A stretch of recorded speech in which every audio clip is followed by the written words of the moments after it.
Assalamualaikum warahmatullahi wabarakatuh. Kembali lagi di mata kuliah statistika. Pada kali ini kita akan membahas mengenai probabilitas atau peluang bersama saya Amelira Haris Nasution. Minggu ketiga kita sudah belajar mengenai distribusi frekuensi, di mana adik-adik telah diajarkan bagaimana caranya untuk mengelompokkan data sehingga data tersebut sudah dibagi dalam kelas-kelas, di mana dalam satu kelas sudah diatur berdasarkan interval yang kemudian dikelompokkan masing-masing kelas-kelas tersebut ke dalam sebuah frekuensinya. Di minggu keempat dan kelima, adik-adik sudah mempelajari yang namanya ukuran-ukuran pemusatan data, di mana adik-adik sudah bertemu dengan yang namanya ukuran dispersi, lokasi, posisi, di mana di dalamnya ada yang namanya mean, median, modus, kemudian ada lagi ragam, ada lagi standar deviasi, dan juga kuartil, desir, persentil. Nah, untuk minggu ini, di mana probabilitas atau peluang merupakan pembahasan selanjutnya yang menjadi gerbang awal ketika nanti kita akan membahas mengenai cara perhitungan untuk sampel ataupun cara perhitungan untuk uji sampel. Oleh karena itu, kita akan masuk ke tujuan dari pembelajaran kita kali ini, yaitu adik-adik dapat memahami dan menjelaskan mengenai probabilitas, serta mampu menghitung secara tepat contoh probabilitas tersebut, di mana adik-adik mampu menjelaskan dan menghitung di ujungnya ya adik-adik. Sekarang kita masuk ke dalam topik probabilitas ini. Nah, sebagai pendahuluan adik-adik harus tahu bahwa statistik inferensia itu berhubungan dengan kesimpulan-kesimpulan tentang suatu populasi berdasarkan sampel yang diambil dari populasi tersebut, di mana karena adanya ketidakpastian dalam mengambil keputusan, maka penting bagi seluruh resiko yang terkait dengan investasi tersebut diketahui dan dievaluasi secara ilmiah.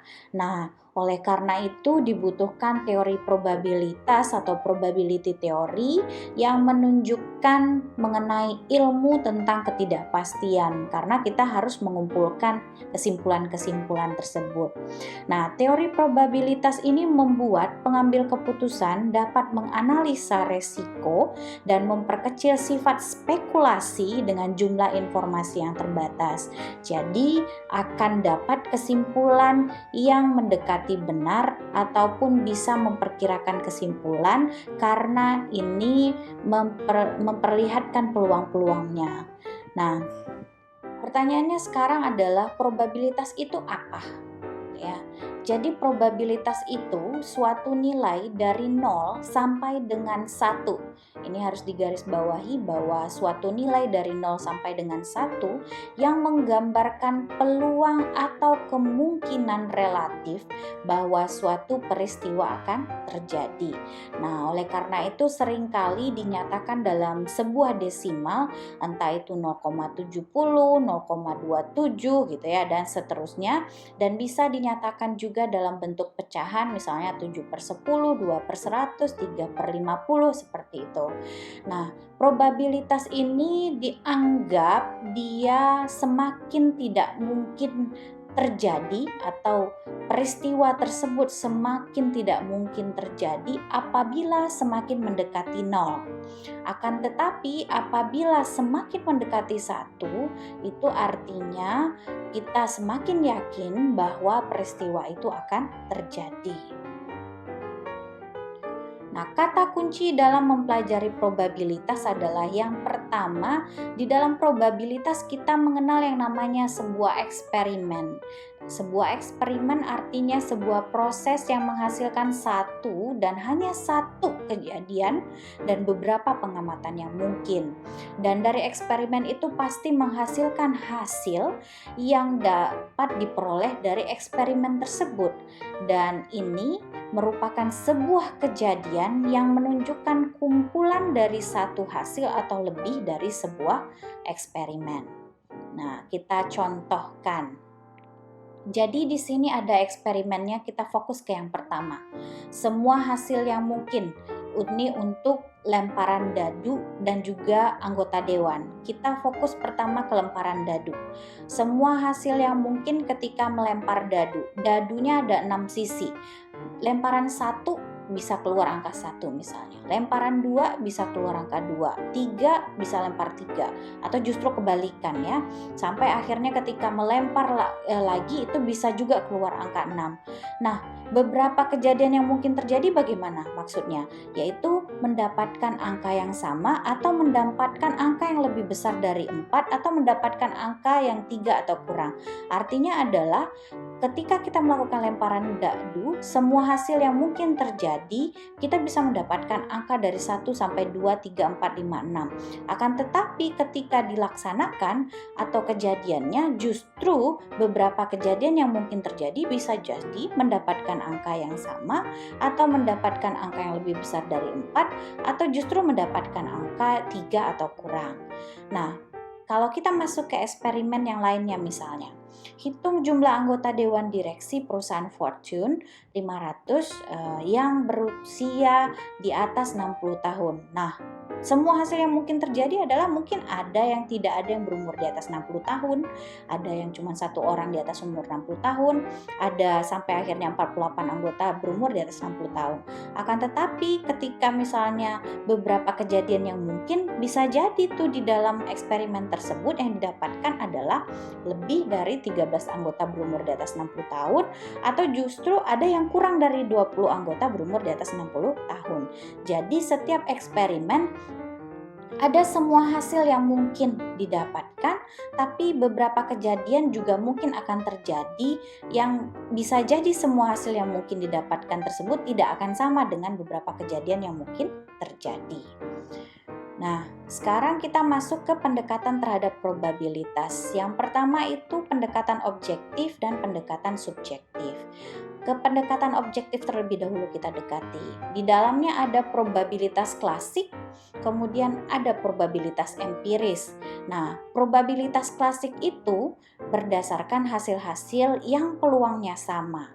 Sedangkan probabilitas empiris itu berdasarkan frekuensi relatif. Frekuensi relatif sudah kita pelajari di pertemuan sebelumnya, di pertemuan ketiga mengenai distribusi frekuensi. Kemudian kita masuk ke pendekatan kedua yaitu subjektif, di mana itu berdasarkan informasi yang ada. Nah, kita masuk ke pertama, probabilitas klasik atau classical probability. Probabilitas klasik ini didasarkan pada asumsi bahwa hasil-hasil dari sebuah eksperimen semuanya memiliki peluang yang sama besar. Jadi probabilitas suatu kejadiannya adalah jumlah hasil yang diharapkan dibagi dengan jumlah seluruh hasil yang mungkin. Maka misalnya di sini dicontohkan, lakukanlah eksperimen melempar dadu bersisi 6. Berapa probabilitas kejadian sebuah angka genap yang akan muncul? Nah, hasil-hasil yang muncul adalah yang mungkin muncul adalah 1, 2, 3, 4, 5, 6 karena dia bersisi 6. Hasil yang diharapkan muncul kan 3 gitu. Berapa probabilitas kejadian setiap angka genap yang muncul? Kan di dalam sini ada 3 angka genap ya, 2, 4, dan 6. Itu yang diharapkan yaitu 2, 4, dan 6. Maka probabilitas angka genapnya adalah 3/6 yaitu 0,5. Nah, 3/6 dari mana? Jumlah hasil yang diharapkan dibagi jumlah seluruh hasil yang mungkin. Nah, dapatlah probabilitas angka genapnya 0,5. Next, masuk ke probabilitas empiris, empirical probability. Nah, ini sama dengan probabilitas relatif, di mana probabilitas ini suatu kejadian yang muncul adalah sebagian dari sejumlah kejadian serupa yang telah terjadi di masa lalu. Nah, probabilitas empiris ini menunjukkan banyaknya kemunculan suatu kejadian dibagi dengan jumlah keseluruhan dari pengamatan. Nah, pendekatan empirisnya didasarkan pada hukum jumlah besar, di mana dalam percobaan yang jumlahnya sangat banyak, probabilitas empiris dari suatu kejadian akan mendekati probabilitas yang sesungguhnya. Nah, ini dicontohkan. Tabel di bawah ini melaporkan hasil dari eksperimen pelemparan sekeping koin 1 sampai 10 sampai dengan 10.000 kali. Kemudian menghitung frekuensi relatifnya. Berarti yang harus dihitung adalah frekuensi relatif munculnya kepala. Adik-adik bisa lihat di rumus yang sebelumnya. Banyaknya kemunculan suatu kejadian dibagi jumlah keseluruhan dari pengamatan. Banyaknya muncul suatu kejadian dibagi jumlah seluruh pengamatan. Berarti di sini 0 dibagi 1 dapat 0. Kemudian 3 dibagi 10 dapat 0,3. Kemudian 26 dibagi 50 dapat 0,26. Nah, kemudian coba kita isi 52 dibagi 100 dapat 0,52. Ya. Kemudian 236 dibagi 500 maka kita dapat 0,472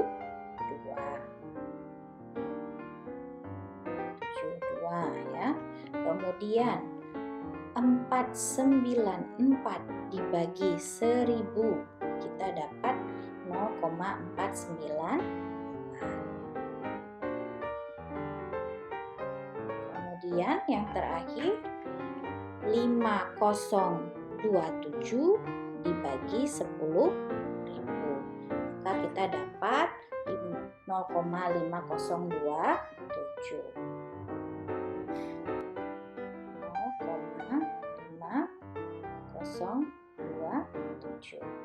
Oke, kita dapat hasilnya frekuensi relatif munculnya kepala. Nah, kita masuk ke probabilitas subjektif atau subjective probability. Ini menunjukkan kemungkinan munculnya suatu kejadian tertentu yang ditentukan oleh seseorang berdasarkan informasi apapun yang tersedia. Nah, diilustrasikan, probabilitas subjektif itu memperkirakan kemungkinan defisit anggaran Indonesia akan berkurang setengahnya misalnya dalam 10 tahun terakhir. Atau misalnya memperkirakan kemungkinan adik-adik sekalian akan menikah sebelum usia 30 tahun. Nah, ini karena dia probabilitas subjektif, dimungkin gitu ya. Mungkinnya itu bersifat subjektif berdasarkan informasi apapun yang tersedia. Misalnya kan kalau misalnya memperkirakan kemungkinan adik-adik akan menikah sebelum usia 30 tahun, misalnya saya bisa melihat dari typicality adik-adik, misalnya seperti itu. Nah, ini adalah contoh probabilitas subjektif. Nah, simbol probabilitas adalah P dalam kurung apa? Dalam kurungnya itu adalah nanti tergantung dengan apa yang mau dilihat. Jadi probabilitas dari peristiwa yang ada dalam kurung tersebut. Jadi dalam kurungnya itu peristiwa.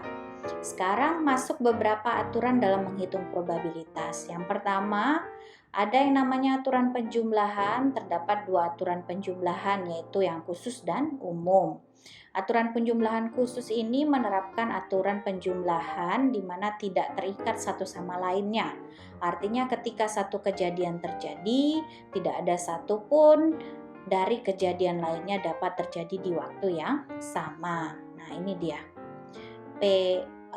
Peluang A atau B sama dengan peluang A tambah peluang B. Ya. Nah, ini dicontohkan. Sebuah mesin otomatis mengisi kantong plastik dengan campuran buncis, brokoli, dan sayuran lainnya. Kebanyakan kantong tersebut ternyata beratnya tepat, tapi variasi dalam ukuran buncis dan sayuran lainnya membuat kantong mungkin saja terlalu ringan atau mungkin saja terlalu berat. Nah, pemeriksaan terhadap 4.000 kantong yang diisi bulan lalu menyatakan, adik-adik bisa lihat di depan adik-adik, terlalu ringan untuk kejadian A itu ada jumlah kantong 100, probabilitas 0,025, memenuhi syaratnya yang B 3600, 0,900, terlalu berat lagi di situ ada 300 dan 0,075 gitu ya.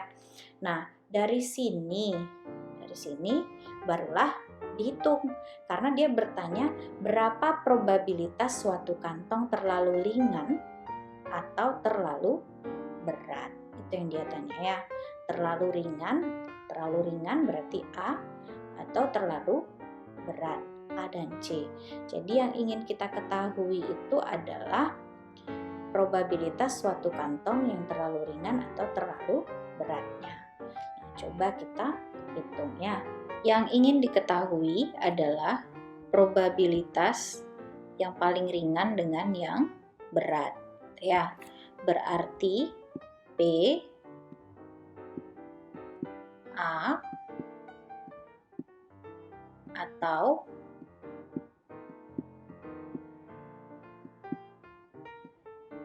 C. Kan kita udah lihat tadi ya.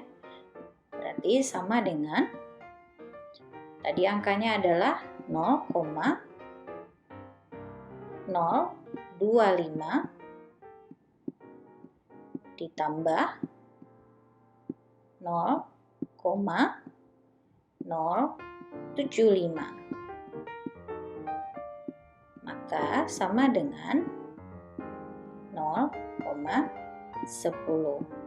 Jadi jawabannya adalah untuk hasil yang terlalu ringan, karena itu kejadian A, itu adalah ini, dan terlalu berat kejadian kejadian C, dan kita menggunakan aturan penjumlahan yang khusus, maka didapatkanlah hasilnya 0,10. Nah, beberapa aturan dalam menghitung probabilitas. Yang pertama bisa menggunakan diagram Venn. Ini merupakan perangkat yang bermanfaat untuk menggambarkan aturan penjumlahan atau perkalian, di mana di sana ada aturan komplement. Adik-adik pasti sudah belajar mengenai ini, diagram Venn. Nah, kemudian aturan lainnya adalah ketika dua kejadian sama terjadi, maka probabilitas disebut dengan probabilitas gabungan. Nah, aturan yang keduanya adalah dengan penjumlahan umum. Penjumlahan umum adalah yang seperti ini nih. P, A atau B sama dengan PA tambah PB. Ini peluang A ditambah peluang B dikurang peluang A dan B. Oke, kita langsung masuk ke contoh. Berapa probabilitas sebuah kartu yang dipilih secara acak dari tumpukan kartu biasa adalah kartu raja dan kartu bergambar hati. Jadi kita akan menggunakan rumus yang ini nih. Nah, tadi ya. Yang aturan penjumlahan umum. Jadi coba kita hitung PA ditambah, kita kan fokusnya di kartu raja dan yang bergambar hati. Jadi kita fokusnya ini dan ini. Dan tadi di rumus peluangnya adalah PA tambah PB kemudian dikurang P A dan B. Maka dari sini kita akan bisa hitung PA-nya adalah 4/52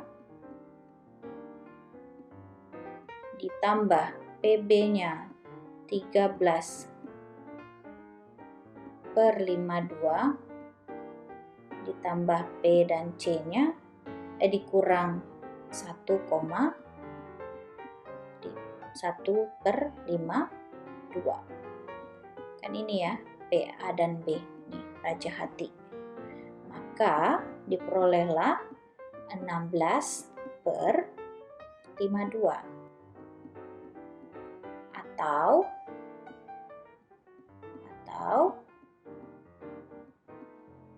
0,3077.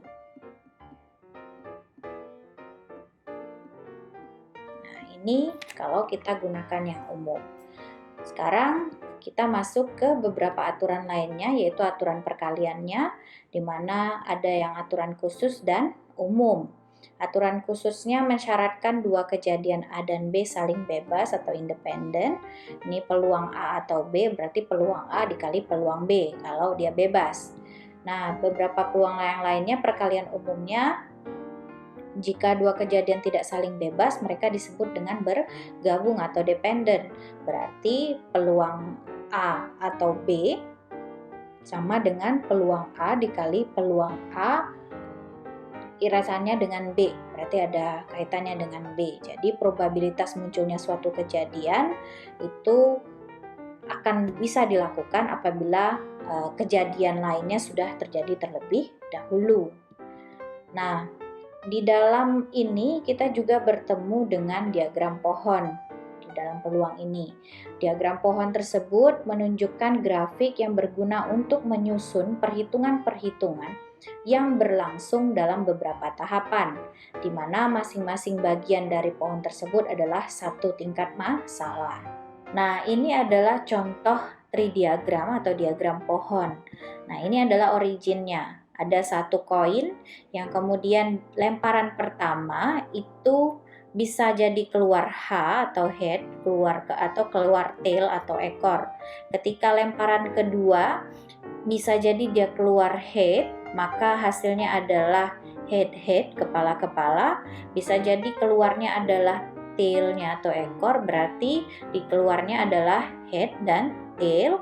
Bisa jadi ketika dilempar itu second flipnya itu bisa head, berarti tail dan head. Berarti untuk yang tail, keluar tail lagi berarti tail sama tail atau ekor dengan ekor. Maka dari itu kita bisa menyimpulkan seperti ini. Peluang kepala-kepala, ini dia ya. Peluang lemparan 1, lemparan 2 sama-sama kepala adalah 1 kali, berarti 0,25. Kemudian peluang lemparan yang menghasilkan kepala dan ekor itu juga 1, dapatnya 0,25, ini dia ya.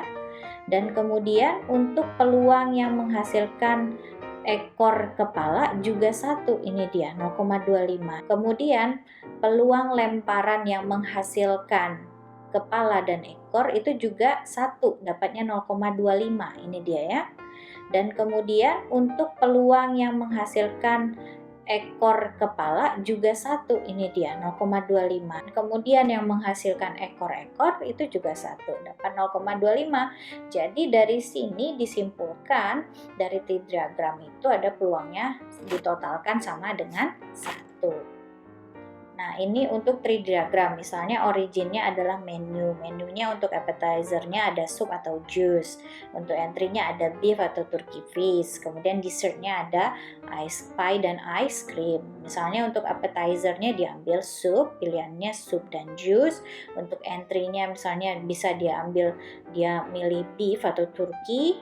Kemudian untuk dessertnya juga seperti itu, pie atau es krim. Berarti ketika dihubungkan ini berarti kita fokus ke S, misalnya soup beef ice cream, soup beef ice cream, soup beef pie, soup turkey pie, soup turkey ice cream, soup fish pie, soup fish ice cream. Nah, seperti itu. Sama dengan juice beef pie, juice beef ice cream, juice turkey pie, juice turkey ice cream.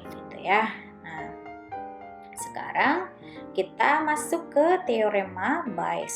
Nah, ini adalah teorema atau metode yang merevising probability ketika diberikan additional information atau informasi tambahan. Nah, formulanya ini A1, kemudian ini sangat bergantung si B ini akan kejadian B itu akan bisa kalau selesai A1 gitu ya. Nah, ini contoh. Jadi dengan menggunakan teorema tadi kita disuruh untuk menyelesaikan soal ini. Nah, di sini saya akan coba menyelesaikannya. Jadi adik-adik juga bisa mengikuti. Nah, kita menggunakan rumus yang tadi, di mana P A1 P kemudian sama dengan P A1 P B1 A1. Oke. Kemudian dibagi dengan P A1 dikali dengan P B1 A1 ditambah P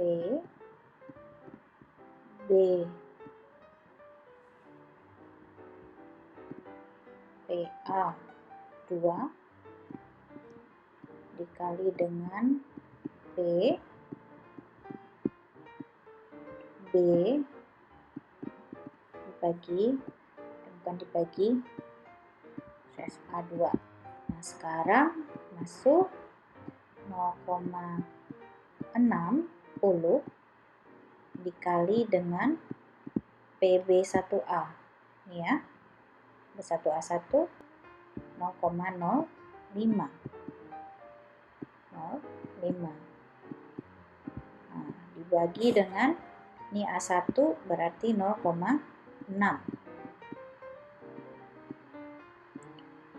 Kemudian dikali dengan ini PB1A1 ini ya 0,05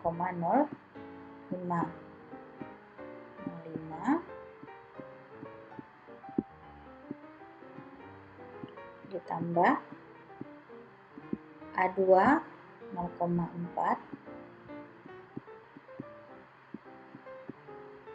dikali ini ya nih 0,10.